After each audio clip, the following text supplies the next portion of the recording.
어느 더운 여름 아침, 제 소박한 어머니, 이미 할머니가 된 지 오래되신 분은 시원한 바람을 쐬려고 하노이 롱비엔 지역의 자람공원에 가셨습니다. 아직 신선한 바람을 맞이하기도 전에 한 젊은이가 벤치에 앉아 있는 어머니의 어깨를 툭 치고는 웃으며 지나갔습니다. 잠시 후 25에서 27세 정도로 보이는 또 다른 젊은이가 와서 똑같이 어깨를 만지며 희롱했습니다.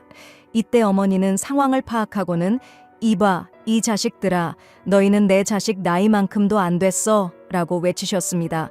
그러나 젊은이는 전혀 당황하지 않고 자식은 무슨 고전품이 좋단 말이야. 어쩔 건데? 라고 대답했습니다.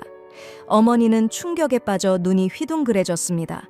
마침 맞은편 벤치에 앉아있는 70세 정도로 보이는 할아버지를 발견하고 동지를 찾기 위해 그에게 달려갔습니다. 어르신, 요즘 젊은이들은 너무 망가졌네요.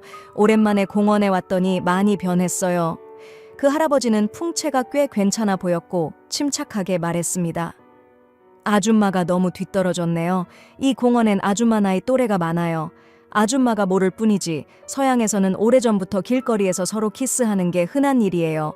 이제 우리도 자유로워졌어요. 나야 돈이 없어서 일주일에 2번만 가는데 주로 대학생들과 함께 해요. 다녀오면 기분도 상쾌하고 병도 없어서 자식들이 나 돌볼 일이 줄어드니 그것도 기쁨이죠. 어머니는 놀라서 물었습니다. 그럼 돈이 꽤 많이 들겠네요, 어르신? 할아버지는 웃으며 대답했습니다. 돈이 좀 들긴 하지만 병도 없고 기분도 상쾌해지니 손해볼 게 없죠. 일주일에 한 50만 동 정도 쓰는 것 같아요. 모텔에서 깨끗이 씻고 상쾌하게 지내는 게 얼마나 좋은지 몰라요. 여기 제 전화번호가 있는데요. 대학생들하고 다닐 때는 보통 할아버지, 절대 제 순결만은 지켜주세요. 저는 결혼해야 하거든요 라고 말하곤 해요. 그래도 난 그걸로 충분히 행복하죠.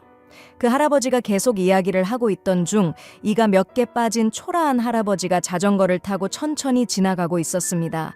벤치에 앉아있던 할아버지가 그에게 야, 이른 아침부터 어디 가? 여기 좀 앉아봐 라고 말하자 자전거를 탄 할아버지는 한 바퀴 돌아보고 올게. 너나 앉아있어 라고 대답했습니다. 벤치에 앉은 할아버지는 계속 어머니에게 설명을 이어갔습니다. 저기 저 할아버지도 벌써 찾으러 다니고 있네. 이 근처에 아줌마 나이 또래 사람들 60세 이상 이 수십 명은 있어요. 저희 동네 철도길 근처에서는 어떤 중년 여성들은 물 한 병만 바꾸면 되기도 해요. 돈이 떨어진 남자들에게는 그런 식으로 하고 돈이 좀 있을 때는 한두 백만 동을 주기도 하죠.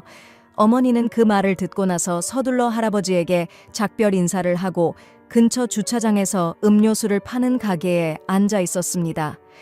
여전히 자신이 들은 이야기에 놀란 어머니는 음료수 가게 주인에게 이야기했습니다. 공원이 이젠 이런 곳이 되어버렸네. 여기 오면 소문날까봐 두렵구먼. 그러자 음료수 가게 주인은 그 이야기를 듣고 조용히 고개를 끄덕이며 자신도 때때로 그곳에서 남성 손님들을 상대한다고 답했습니다. 우육십에도 생계를 위한 분투, 하노이의 레닌 공원, 할레 호수 주변, 트란빈 트롱 도로의 버스 정류장, 엔구옌 딘 치으 거리 등을 따라 매일 자전거를 타고 고객을 찾거나 나무 아래에 서 있는 연령대가 높은 성매매 여성들을 종종 볼 수 있습니다. 그들을 잘 알지 못한다면 마주치는 사람들은 그들을 주변의 평범한 주부들로 착각하기 쉽습니다.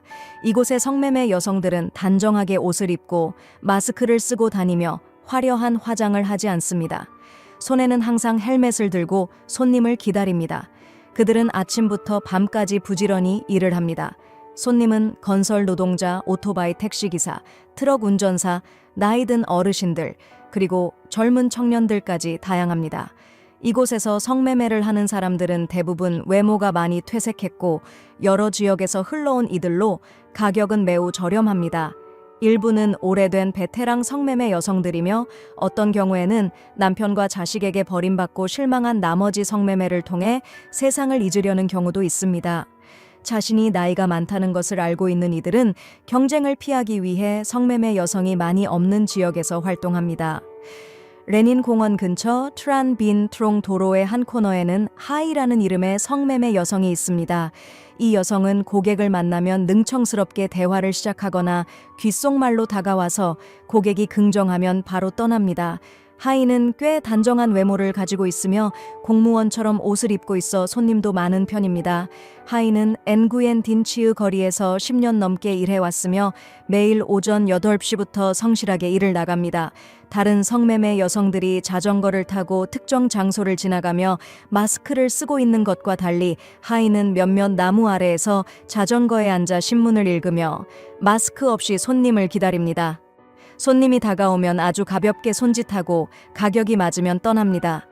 근처의 한 음료 가게 주인은 하이가 의외로 손님이 많고 하루에 최소 10번은 일한다고 말합니다. 어떤 날에는 비가 내려도 그녀는 여전히 고객을 찾으며 30분에서 1시간 만에 다시 나무 아래로 돌아오곤 합니다. 하이는 자식들이 모두 시골에 살고 있지만 자식들도 생활이 어려워 여전히 그녀에게 의존하고 있습니다. 돈을 벌면 하이는 종종 아동복 가게에 들러 손주들에게 옷을 사서 보냅니다. 그녀는 매우 성실하게 일하며 심지어 설 연휴 전에도 여전히 일을 하고 며칠의 휴가 후 다시 돌아와 일하곤 합니다. 레닌 공원 앞 음료 가게에서 일하는 한 여성이 말하길 나이에 따라 손님도 다르죠. 젊고 예쁜 여성들은 젊은 손님들이 많지만 나이가 많은 손님들은 동년배 여성들을 찾는 경우가 많아요. 왜냐하면 그들은 동료감과 친밀함을 느끼고 싶어 하기 때문이에요. 라고 말했습니다. 많은 노년의 성매매 여성들은 게으르거나 방탕한 사람이 아닙니다. 하이 같은 이들은 가족의 생계를 위해 마지막 남은 것을 팔고 있습니다.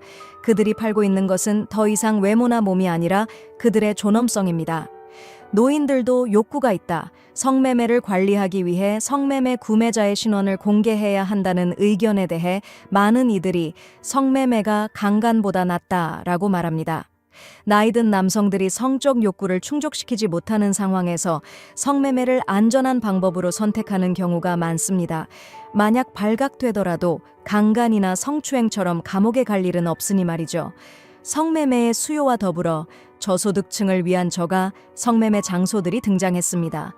이곳에는 생활이 어려워 저렴한 가격에 몸을 파는 공장 여성들과 심지어 손자, 손녀를 둔 나이든 여성들도 있습니다. 최근 경찰은 YNBN과 하노이 남동 안 지역에서 72세의 노년 성매매 주인과 여러 노년 성매매 여성을 적발했습니다. 이들 모두 50대, 60대였으며 머리가 희끗희끗한 이들도 있었습니다. 성매매 고객 또한 인근 지역에서 온 노년 남성들이었고 그들 대부분은 아내가 늙었거나 사망했거나 이혼한 상황이었습니다.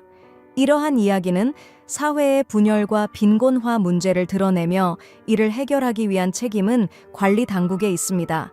또한 이는 노년층의 성적 욕구가 해결되지 못하고 있는 문제를 명확히 보여줍니다.